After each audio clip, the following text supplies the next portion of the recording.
sou Yasmin Castro, sou professora do Cursinho Solidário de Sorocaba e hoje nós vamos falar de angústia por Graciliano Ramos, obrigatório na conversa.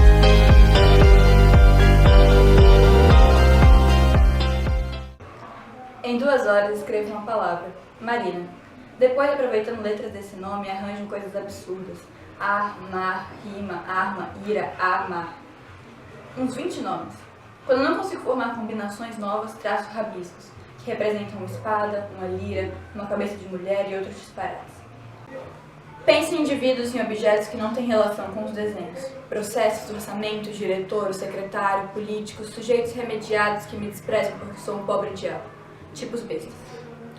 O narrador deste livro é Luiz da Silva. Ele tem 35 anos, é funcionário público, por vezes jornalista, por vezes escritor e mora em Maceió. Ele é um homem medíocre, se apaixona por uma garota supérflua, arquiteta um casamento e aí ela o trai por um homem um pouco mais rico. Mas a genialidade é na maneira como a narrativa se dá. A macronarrativa compõe a parte principal da história, que você vê logo de cara. E ela narra a vida cotidiana do Luiz da Silva, como é o dia a dia dele em Maceió e as figuras que aparecem. E ele se detém principalmente nas figuras, no detalhe dessas figuras. É um tipo de narrador em que as características podres das pessoas são sempre muito mais exacerbadas que as próprias. Essa observação assídua do mundo ao seu lado faz com que Luiz seja um sujeito extremamente paranoico e obsessivo. Um sujeito que fragmenta as pessoas, fragmenta sua amada, fragmenta sua história, faz com que ele esteja sempre fazendo autópsia de cadáveres podres ao seu lado. Já a micronarrativa se dá em fragmentos menores, são uns casulos dentro da narrativa. E elas aparecem para romper com a linearidade, aparecem sempre em momentos que você não espera. São memórias da infância remota e do sertão, e principalmente no momento em que a sua família perde toda a riqueza que tinha. Ela é confusa e por muitas vezes zoomórficas, ou seja, as pessoas que estão na narrativa são pessoas que são transformadas em comportamentos animalescos. Lá estava novamente, entrando no passado, torcendo-me como parafuso. Rei meu senhor mandou dizer que fossem ao cemitério e trouxessem um osso de defunto. Quem tinha coragem? Os mais atrevidos chegavam até o muro do seu Honório, no final da rua. Adiante, o lugar era mal assombrado, e ninguém se aventurava por lá. Eu queria gritar e espojar-me na areia como os outros, mas meu pai estava na esquina conversando com o Teotoninho Sabiá. E não consentia que me aproximasse das crianças, certamente receando que me corrompesse. Sempre brinquei só, por isso cresci assim, besta e mofinho. O recorte histórico dessa narrativa é feito também em 2 partes. A micronarrativa dá-se no contexto da República Velha, entre 1880 e 1930, e é onde estão enraizados os sentimentos do narrador. Ou seja, todo o seu aspecto moral estão presos na República Velha. A narrativa presente é algo dentro da Era Vargas. É desgostosa ao narrador, tanto porque ele tem essa carga da República Velha, quanto porque todos os movimentos que surgem nessa época são algo que ele abraça. Seriam esses movimentos tenentistas que inspiram revoltas pequenas e principalmente de militares de baixa patente contra o governo atual. No caso, tem uma metáfora muito boa para quem a personagem é, porque essas revoluções pequenas, essa revolta de patentes baixas mesmo, só demonstra que ele é um narrador medíocre, uma pessoa medíocre que se revolta mesmo não tendo nenhum cunho moral e grandioso para se embasar. É influenciado pelas correntes cientificistas da época, o darwinismo social, pessimismo, positivismo, socialismo e determinismo. Faz parte da segunda geração modernista, aquela geração que é caracterizada por narrativas regionalistas. A prosa é neorrealista ou neonaturalista e pode ser chamada também de realismo púmblio, ou seja, realismo de chumbo. É extremamente marcado por fluxo de consciência. A narrativa ela se dá de acordo com o pensamento do narrador e não com uma linearidade fixa. O passado e o presente se mesclam muito por consequência disso, e a narrativa é circular, ou seja, o fim do livro se liga ao começo do livro. O livro é cheio de referências internas. Quanto mais se lê, mais delas se aparecem. Mas a mais forte delas é que o enredo e a protagonista são muito próximos ao livro Crime e Castigo, do Dostoiévski. Então, se você conhece, você vai provavelmente identificar isso na sua leitura. O laço final do livro encerra uma grande metáfora que meio que dá o grande significado de angústia do livro. E aqui, se você quer ler, quer terminar de ler, já começou a ler e tem interesse, não continue, porque eu vou dar spoiler mesmo, eu vou falar do final do livro. Luiz se mostra o grande carrasco de si mesmo. O assassinato de Julião Tavares, o atual amante de Marina, ele explica um significado de angústia. É lógico que durante o livro inteiro você vai ter várias angústias carregando o espaço, mas essa fez com que Luiz quisesse escrever o livro, precisasse de contar isso no livro. Tanto que Angústia pode ser considerado o livro que Luiz sempre quis escrever durante o livro inteiro. Luiz carrega um sentimento de remorso por ter matado o coronel burguês e o homem que deflorou a sua noiva. O sentimento de justiça do humano moralista de sua época, que age por razões que nem ele mesmo conhece. Lembrava-me de Sinha Germana, de Quitéria, das negras da fazenda.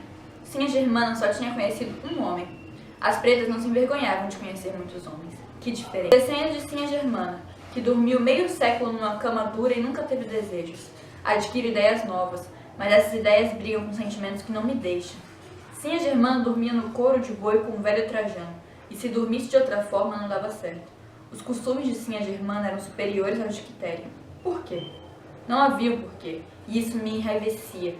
Um sujeito capaz de escrever sobre muitos assuntos entendendo-os mal ou sem entendê-los, aceitar as opiniões de Camilo Pereira da Silva, de Padre Inácio, de Dona Rosália, essas opiniões não tinham pé nem cabeça.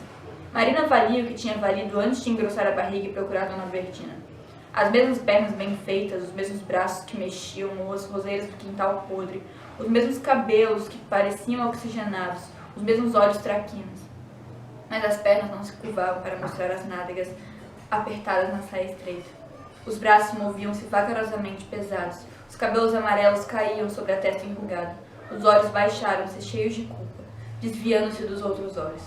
Essa coincidência de inferioridade era contagiosa. Marina tinha descido. Logo me revoltava. Absurdo. O remorso, porém, é fruto da ação do homem que se julga incapaz. O homem que só deseja, mas nunca efetivamente faz algo. O Homem de Graciliano. Agora eu vou mostrar pra vocês um pouco de como o livro é pedido nas questões de vestibular, de acordo com o que foi pedido no ano passado. Texto para as questões de 33 a 35. Essas questões foram tiradas da última prova da FUVEST, a de 2020.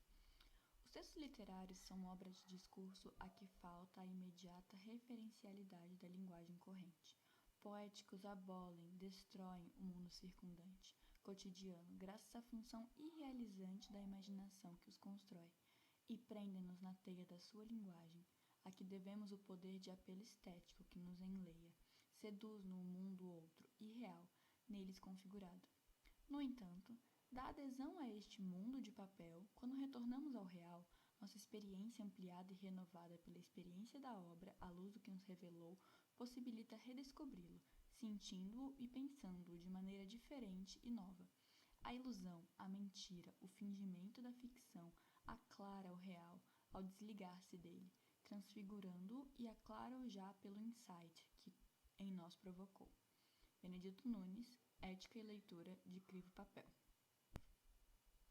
O que eu precisava era ler um romance fantástico, um romance besta, em que os homens e as mulheres fossem criações absurdas, não andassem magoando-se, traindo-se, histórias fáceis, sem almas complicadas.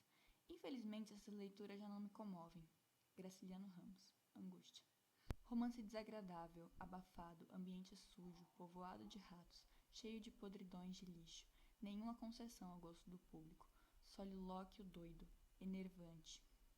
Graciliano Ramos, Memórias do Cárcere, em nota a respeito de seu livro Angústia.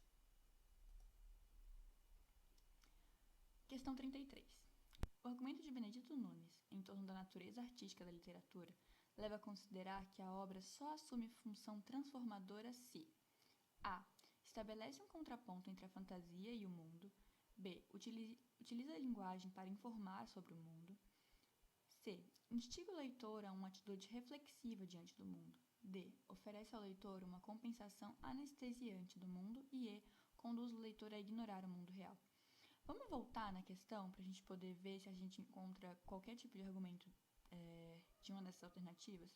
Vamos lá. O que ele quer saber do Benedito Nunes, que é apenas o primeiro texto, é qual é a maneira que faz a obra assumir uma função transformadora. Vamos lá. Os textos literários são obras de discurso a que falta a imediata referencialidade da linguagem corrente. Poéticos abolem, destroem o mundo circundante, cotidiano, graças à função irrealizante da imaginação que os constrói. Vamos dar uma olhadinha? Ela estabelece um contraponto entre a fantasia e o mundo? Pode ser. Utiliza a linguagem para informar sobre o mundo? Não, essa a gente pode já negar de cara. Porque não é informação. Aqui ele fala que ela destrói o mundo cotidiano. Instiga o leitor a uma atitude reflexiva diante do mundo?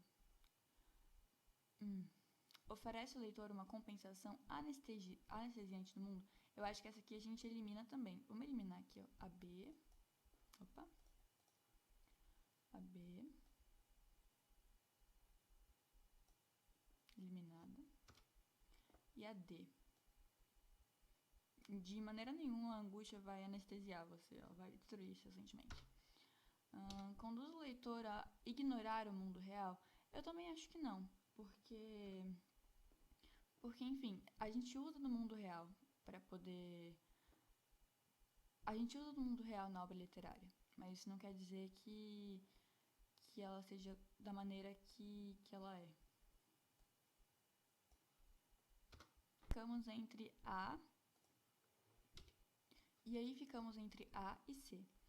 Vamos ver se a gente acha algum ponto que faça a gente tirar a dúvida entre elas. Estabelecer um contraponto entre a fantasia e o mundo e instigar no leitor uma atitude reflexiva diante do mundo. Vamos para o segundo parágrafo. No entanto, da adesão a esse mundo de papel, quando retornamos ao real, nossa experiência ampliada e renovada pela experiência da obra, à luz do que nos revelou. Eu acho que isso deixa bem claro que é reflexivo sobre o mundo, não contraponto, é colocar a nossa visão diferente sobre ele. Eu ficaria com a C. Vamos lá? Resposta? C. Instiga no leitor uma atitude reflexiva diante do mundo. Você colocou o coração. Fofo. É isso, muito obrigada por assistir. Continue acompanhando as redes sociais do Cursinho Solidário e compartilhando esse conteúdo para quem precisa.